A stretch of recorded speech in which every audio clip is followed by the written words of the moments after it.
Welcome to our channel, and today topic is demonstrative adjective. In our previous video we have explained about the kind of qualitative adjective and quantitative adjective, and in this video we are going to explain or describe the demonstrative adjective. So if you have not subscribed our channel, then please subscribe it and share, like our videos, and share your wonderful feedback, because your feedback is important for us to improve our performance. Okay, let's start today lecture. Demonstrative adjective. What is demonstrative adjective? Point out which person or thing is meant.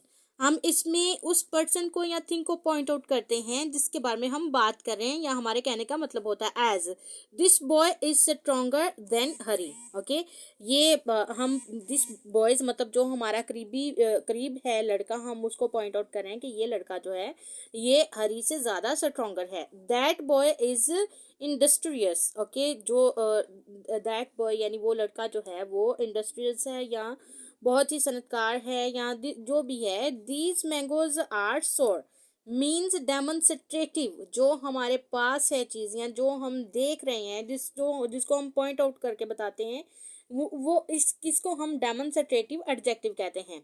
These mangoes are sour. Those rascals must be punished. Younger fort once belonged to Shivaji. Don't be in such a hurry.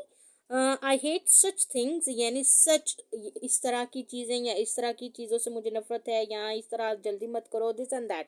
इस तरह के adjective को हम demonstrative adjective कहते हैं, जहां हम किसी पर्सन को, किसी चीज़ को जो है वो पॉइंट आउट करते हैं, हम उसके बारे में बात करने या कंपैरिजन करते हैं कि ये चीज़ उससे ज़्यादा बेहतर है, या ये वाली चीज़ जो है वो इस तरह की है. यहाँ पर हम पर्सन एंड थिंग को जो है वो पॉइंट आउट करते हैं डेमोन्स्ट्रेटिव एडजेक्टिव्स में. Demonstrative adjective answer the question which. Okay, ये बात आपने याद रखनी है. जब हमने आपसे in our previous video we have share that adjective of quantity जो है वो हम कब यूज़ करते हैं. तो हम जब अपने क्वेश्चन हाउ मच का आंसर देते हैं तो हम एडजेक्टिव ऑफ क्वांटिटी तब यूज़ करते हैं. लेकिन डेमोन्स्ट्रेटिव एडजेक्टिव जो है वो हम कब यूज़ करते हैं, जब हमारा आंसर होता है विच. यानी विच के बाद हम चीज़ों को पॉइंट आउट करके बताते हैं कि ये वाली चीज़ है, इसके बारे में बात हो रही है, इस पर्सन के बारे में बात हो रही है, तो वो हमारा जो आंसर होता है वो काउंट होता है डेमोन्स्ट्रेटिव एडजेक्टिव में. Okay, it will be noticed that this and that are used with singular noun and these and those are with plural nouns. इसमें हम जो है वो चीज़ों को पॉइंट आउट करते हैं. उस चीज़ को पॉइंट आउट करने के बाद हम उसकी क्वालिटी या फिर उसकी जो भी होता है उसको हम बताते हैं, जो भी उसका एडजेक्टिव रिलेटेड होता है वो हम बताते हैं. लेकिन डेमोन्स्ट्रेटिव का आपने याद रखना है, ये हमारा आंसर होता है विच का. विच वर्ड जब हम यूज़ करते हैं तो उसको आंसर करने के लिए डेमोन्स्ट्रेटिव एडजेक्टिव यूज़ किया जाता है. इसमें चीज़ों को हम पॉइंट आउट करते हैं, पर्सन्स को या फिर किसी भी प्लेस को पॉइंट आउट करते हैं. This place is much better than those, या then that place which we have visit in our college days या in our that days, this and that जो भी है. कंपैरिजन्स इसमें हम करते हैं. जब हम कहते हैं विच का आंसर देते हैं तो ये डेमोन्स्ट्रेटिव एडजेक्टिव में काउंट होता है. ठीक है, फिर इसके बाद इंट्रोगेटिव एडजेक्टिव भी है. ठीक है, what, which and whose when they are used with nouns to ask questions are called interrogative adjective. अब ये किस तरह का है? what manner of man is he, which way shall we go, whose book is this. It will seem that what is used in a general sense and which is a selective sense. तो ये matter करता है कि हम क्या general sense में use कर रहे हैं और क्या हम सेलेक्टिव सेंस में यूज़ कर रहे हैं.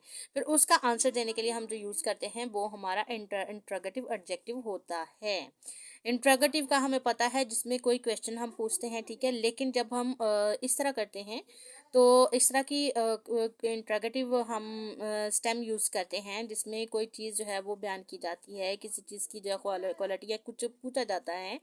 Whose book is this, which way shall we go, किस रास्ते से जाना चाहिए, what manner of man is he. तो इसमें बताया गया है. तो इंट्रोगेटिव एडजेक्टिव जो है वो इसमें काउंट होगा. ये थी हमारी एडजेक्टिव की काइंड्स, 3 काइंड्स थी मेन जो थी, जो हमने आपके साथ शेयर की हैं। सो हमारी वीडियोस को आप ध्यान से देखें और अपने एडजेक्टिव की जो काइंड्स हैं उनको जो है उनका कंसेप्ट, उनका जो है बेसिक्स उसकी, उसको क्लियर करें, ताकि जब आप कभी नेक्स्ट एडजेक्टिव को देखते हैं, सुनते हैं, या फिर अपने स्टूडेंट्स को एक्सप्लेन करते हैं, तो आपको इन सब चीज़ों को बताने में आसानी रहे। ओके जी, thank you so much. Adjective अभी ख़त्म नहीं हुआ।